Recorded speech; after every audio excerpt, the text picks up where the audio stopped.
Bismillahirrahmanirrahim. Assalamualaikum warahmatullahi wabarakatuh. Pada pertemuan kali ini kembali saya akan mereview makalah, yaitu makalah dari kelompok 10 untuk pemenuhan tugas mata kuliah Cirebon Studies. Makalah kelompok 10 yang akan direview dengan judul Kesenian Cirebon.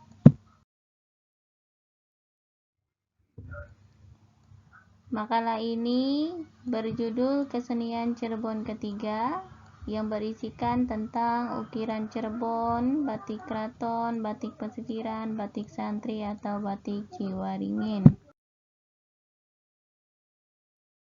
Makalah ini disusun untuk memenuhi tugas mata kuliah Cirebon Studies yang diampu oleh Bapak dosen Bapak Hero Prayogo MPD. Makalah ini disusun oleh kelompok 10 yang beranggotakan 4 orang yang terdiri dari Bapak Saifuddin Zuhri, Bapak Abdul Muiz, Bapak Ikhlas Abbas, dan Bapak Iyus Yusuf. Makalah ini sendiri terdiri dari 13 halaman dan 1 halaman cover. Makalah ini tersusun dengan baik sesuai dengan karakteristik suatu makalah, yakni terdapat kata pengantar, latar belakang, rumusan masalah, tujuan pembuatan makalah, isi makalah, kesimpulan, dan daftar pustaka. Berikut adalah rangkuman makalah Kesenian Cirebon 3 yang saya rangkum dari makalah kelompok 10. Yang pertama, ukiran Cirebon. Ukiran Cirebon adalah salah satu jenis batik yang menggunakan teknik ukir pada kain sebagai media untuk membuat motif. Teknik ini membutuhkan keterampilan dan ketelitian yang tinggi, serta alat-alat khusus seperti pisau, gunting, jarum, dan lilin. Ukiran Cirebon merupakan salah satu jenis batik tertua yang ada di Cirebon, yang sudah ada sejak abad ke-15. Ukiran Cirebon berkembang di lingkungan Keraton Cirebon yang merupakan pusat penyebaran agama Islam di Jawa Barat. Ukiran Cirebon memiliki motif-motif yang bersifat sakral, simbolis, dan filosofis yang menggambarkan kejayaan, kebesaran, dan kearifan dari para raja dan keluarga keraton, serta hubungan mereka dengan Tuhan, alam, dan masyarakat. Ukiran Cirebon terus berkembang seiring dengan perkembangan Keraton Cirebon yang mengalami masa kejayaan pada abad ke-16 dan ke-17 ketika Cirebon menjadi salah satu pusat perdagangan dan politik di Jawa Barat. Pada masa ini, ukiran Cirebon menjadi salah satu seni yang dihormati dan dihargai oleh para raja dan keluarga keraton, serta masyarakat Cirebon. Ukiran Cirebon juga menjadi salah satu media untuk menyampaikan pesan-pesan moral, religius, dan filosofis yang bersumber dari ajaran Islam, Hindu, Buddha, dan kepercayaan. Ukiran Cirebon ini juga menjadi salah satu media untuk mengabadikan sejarah, legenda, dan mitologi Cirebon yang menjadi bagian dari identitas dan kebanggaan Cirebon. Ukiran Cirebon mengalami masa kemundurannya pada abad ke-18 dan abad ke-19, yaitu ketika Cirebon mengalami konflik internal dan eksternal yang mengancam eksistensi Keraton Cirebon. Pada masa ini, ukiran Cirebon menjadi salah satu seni yang terpinggirkan dan terlupakan oleh para raja dan keluarga keraton serta masyarakat Cirebon sendiri. Ukiran Cirebon juga menjadi salah satu seni yang sudah terancam punah karena kurangnya penerus, penghargaan, dan pelestariannya. Ukiran Cirebon juga menjadi salah satu seni yang terpengaruh oleh perubahan zaman, di mana menuntut adanya inovasi, adaptasi, dan diversifikasi. Ukiran Cirebon mengalami masa kebangkitannya kembali pada abad ke-20 dan ke-21, ketika Cirebon mengalami perkembangan ekonomi, sosial, dan budaya yang membuka peluang bagi pengembangan dan pelestarian ukiran Cirebon. Pada masa ini, ukiran Cirebon menjadi salah satu seni yang dihidupkan kembali dan dikembangkan oleh pengrajin, seniman, akademisi, dan pemerintah yang berupaya untuk melestarikan, mengembangkan, dan mempromosikan ukiran Cirebon sebagai salah satu warisan budaya Cirebon. Ukiran Cirebon juga menjadi salah satu seni yang diapresiasi dan dikonsumsi oleh masyarakat luas, baik lokal maupun global, yang tertarik dengan keindahan, keunikan, dan makna ukiran Cirebon. Yang kedua, batik keraton. Batik keraton adalah batik yang berasal dari lingkungan Keraton Cirebon yang merupakan salah satu dari 4 sentra industri batik di Jawa Barat yang masih ada hingga sekarang. Batik keraton berkembang sejak abad ke-16, yaitu ketika Cirebon menjadi tempat berdirinya 3 keraton yang masih eksis hingga saat ini. yaitu Keraton Kesepuhan, Keraton Kanoman, dan Keraton Keprabonan. Batik keraton memiliki motif-motif yang bersifat klasik, yang memiliki pola yang baku, nilai simbolis, dan makna religius. Motif-motif ini menggambarkan keagungan, kebesaran, dan kearifan dari para raja dan keluarga keraton, serta hubungan mereka dengan Tuhan, alam, dan masyarakat. Contoh motif batik keraton adalah Paksi Nagaliman, Singa Payung, Singa Barong, dan Taman Kesepuhan. Batik keraton terus berkembang seiring dengan perkembangan Keraton Cirebon yang mengalami masa kejayaan pada abad ke-16 dan ke-17. Batik keraton juga menjadi salah satu media untuk menyampaikan pesan-pesan moral, religius, dan filosofis yang bersumber dari ajaran agama Islam, Hindu, Buddha, dan kepercayaan. Batik keraton juga menjadi salah satu media untuk mengabadikan sejarah, legenda, dan mitologi Cirebon yang menjadi bagian dari identitas dan kebanggaan Cirebon.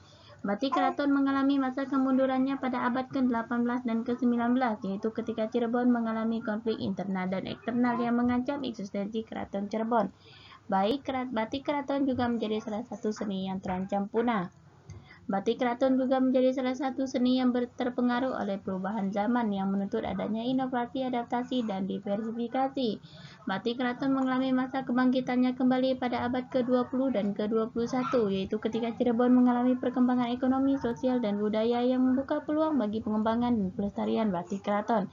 Pada masa ini, batik keraton menjadi salah satu seni yang dihidupkan kembali dan dikembangkan oleh para pengrajin, seniman, akademisi, dan pemerintah yang berupaya untuk melestarikan, mengembangkan, dan mempromosikan batik keraton sebagai salah satu warisan budaya Cirebon. Batik keraton juga menjadi salah satu seni yang diapresiasi dan dikonsumsi oleh masyarakat luas, baik lokal maupun global, yang tertarik dengan keindahan, keunikan, dan makna batik keraton itu sendiri. Yang ketiga, batik pesisiran. Batik pesisiran adalah batik yang berasal dari daerah pesisir Cirebon yang memiliki karakteristik yang berbeda dengan batik keraton. Batik pesisiran berkembang sejak abad ke-17 ketika Cirebon menjadi salah satu pelabuhan penting di Jawa Barat.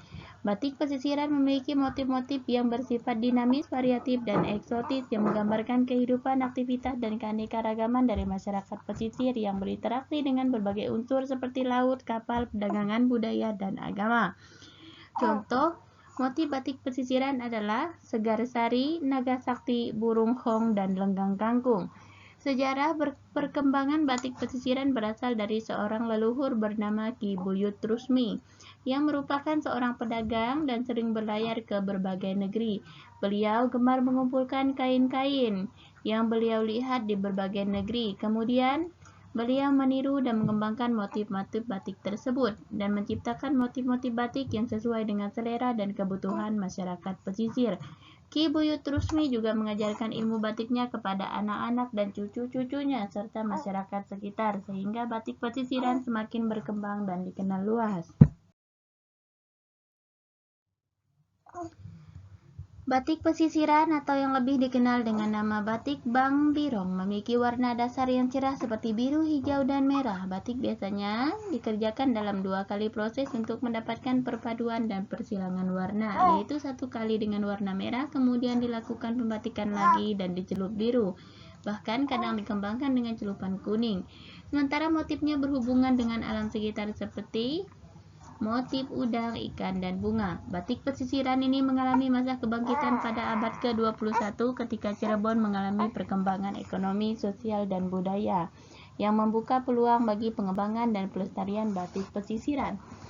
Pada masa ini, batik pesisiran menjadi salah satu seni yang dihidupkan kembali dan dikembangkan oleh para pengrajin, seniman, akademisi, dan pemerintah yang berupaya untuk melestarikan, mengembangkan, dan mempromosikan batik pesisiran sebagai salah satu warisan budaya Cirebon. Batik pesisiran juga menjadi salah satu seni yang diapresiasi dan dikonsumsi oleh masyarakat luas, baik lokal maupun global, yang tertarik dengan keindahan, keunikan, dan makna batik pesisiran itu sendiri.